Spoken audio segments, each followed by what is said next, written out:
Voilà, Jean-David, Christina, bienvenue sur le plateau de France Loisirs. Merci. Vous êtes là pour, à titre presque posthume, deuxième recueil de poésie aux éditions Jet d'encre. Vous êtes un ex-écrivain de polar, c'est vrai ça? Oui, j'ai commencé par le polar. Et puis j'ai arrêté il y a 15 ans d'écrire des polars. Mais vous écriviez quand vous étiez grand comme ça, vous êtes terriblement jeune, non? Oui, j'ai 31 ans. Donc j'ai commencé à écrire quand j'avais 12 ans, des polars. Et puis j'ai arrêté, puis je me suis mis à la poésie voilà, il y a 15 ans. Alors on n'a pas trop de 5 minutes avec le sablier pour parler de poésie. La difficulté du poète, qu'est-ce qui vous attire dans un style qui ne se vend pas, qui se lit de moins en moins, mais qui est toujours lettre de noblesse pour un écrivain? Qu'est-ce qui m'attire? C'est en fait c'est une thérapie. C'est une banalité que je vous dis, mais voilà, c'est une thérapie. Donc et puis la poésie, c'est certainement le moyen le plus libre d'écrire. J'ai annoté 4. Voilà, parce que si je me permets, je lis 4 vers. Le précieux don, ça s'appelle. Dieu m'a donné son amour que j'ai défloré. Une fois effleuré le nom de mon fort tranchant fleuret. Dieu m'a offert le précieux don de la tournure que je décore, que j'orne d'adorables dorures. C'est terriblement classique, ça?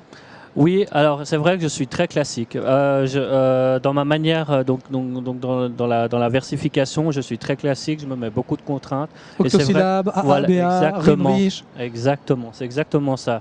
Je suis très classique dans ma façon d'écrire. Et ouais, c'est juste. On a un autre exemple, Virlang, liste non exhaustive d'allitération et d'assonance sur ce vaste sujet qu'est le sexe. Oui, quel sexe, c'est bien ça. Quand j'avais votre âge, pour nous, c'était du vers libre, ça. Vous vous sentez à l'aise dans le vers libre? Oui, aussi. Moi, j'aime jouer avec la langue, avec le langage. J'ai vraiment un amour du mot, du verbe, et les assonances et les allitérations. Alors à l'attention de celles qui se sentiront concernées, suivez ce message subliminal sous forme de liste que je vous susurre. Si sans cesse le souci du sosie de Suzanne est de sucer le sésame de son Gugus Sam, on pense aux serpents qui sifflent sur nos têtes, on pense à Racine, bien évidemment. Bien sûr, oui, bien sûr. Vous avez un vrai métier, j'allais dire, à part la poésie. Voilà, je suis aide-soignant et je m'occupe donc des personnes âgées. Et qu'est-ce qui vous conduit à garder le pied à l'étrier en écrivant? Est-ce que vous avez du temps comme aide-soignant ou est-ce que vous écrivez sur votre temps libre? Je prends le temps d'abord parce que le temps, il faut le prendre, voilà. Et puis c'est une passion, voilà, c'est une passion l'écriture. Donc de toute façon, je prendrai toujours le temps. Voilà. Oui, vous donnez cette impression aussi. Comment est-ce qu'on trouve un éditeur? Les éditions Jet d'encre, c'est un nouveau domaine pour vous, l'édition de poésie? Alors bon, c'est mon deuxième recueil de poésie. Le premier, c'était un éditeur suisse à compte d'auteur, c'était à Sierre. Maintenant, j'ai plus le nom. Édition à la carte à Sierre, Monsieur Lamont. Mais là, j'ai envoyé mon manuscrit et puis j'ai pris celui-là parce qu'il était moins cher qu'un autre qui me voulait aussi. Le poète parle d'argent de temps à autre quand même. Oui, l'argent, on peut pas y échapper, hein, c'est le nerf de la guerre. Donc c'était les éditions Baudelaire à Lyon qui voulaient absolument méditer. Oui. Mais ils étaient trop chers. Et puis eux aussi, j'ai donc voulu méditer, comme ils étaient moins chers, j'ai pris eux. Et aussi parce qu'il y a aussi quelque chose qui n'est pas du tout du hasard, d'ailleurs moi de toute façon je ne crois pas au hasard. J'ai donc se trouve à Saint-Maur-des-Fossés, qui est la patrie de Raymond Radiguet. Et ça c'est vraiment un signe pour moi. Voilà. Ça a beaucoup joué pour que j'aille chez eux. On va rappeler Radiguet. Radiguet qui a été foudroyé malheureusement à 20 ans d'une typhoïde en 3 jours, mais c'était un poulain de Cocteau. C'est un homme qui en 2 ou 3 ans a écrit 2 chefs-d'œuvre, Le bal du comte d'Orgel et puis Le diable au corps, bien sûr. Exactement, le célèbre film avec Gérard Philippe, bien évidemment. Oui, voilà. Quelle carrière brève. Ouais. Vous êtes presque vieux pour être un poète alors, si je comprends bien. Oui, mais en fait, ça fait 15 ans que je suis poète. Donc, j'ai 31 ans, donc j'ai commencé à 16 ans. Mais effectivement, les poètes souvent meurent jeunes. Hein.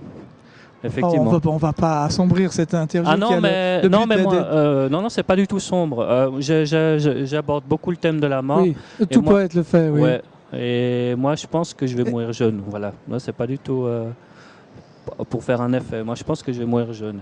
Et d'ailleurs, c'est pour ça que j'écris dans l'urgence.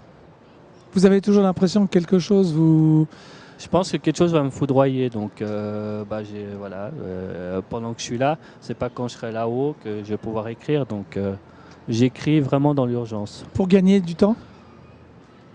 Ouais, on peut voir ça comme ça. Parce que si je le faisais pas, j'aurais l'impression de perdre du temps, ouais, effectivement. Oui, on attendait cette réponse. Très logique.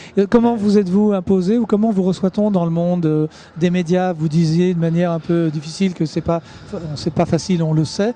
Mais est-ce que vous êtes reconnu dans le milieu? Non, non. Vous êtes la troisième personne à m'interviewer, c'est pas énorme. Ah mais ça c'est France Loisirs et le grand cœur. Hein. Bah oui, merci beaucoup. Mais non, c'est très difficile de s'imposer.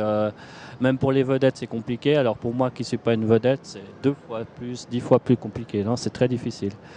Écoutez, merci de venir parler de votre livre. Je rappelle à titre presque posthume. Et puis on va vous faire juste une petite fleur. C'est l'autre... Le problème c'était... Non, pas le précédent. Ah, je vais rater, les minutes passent.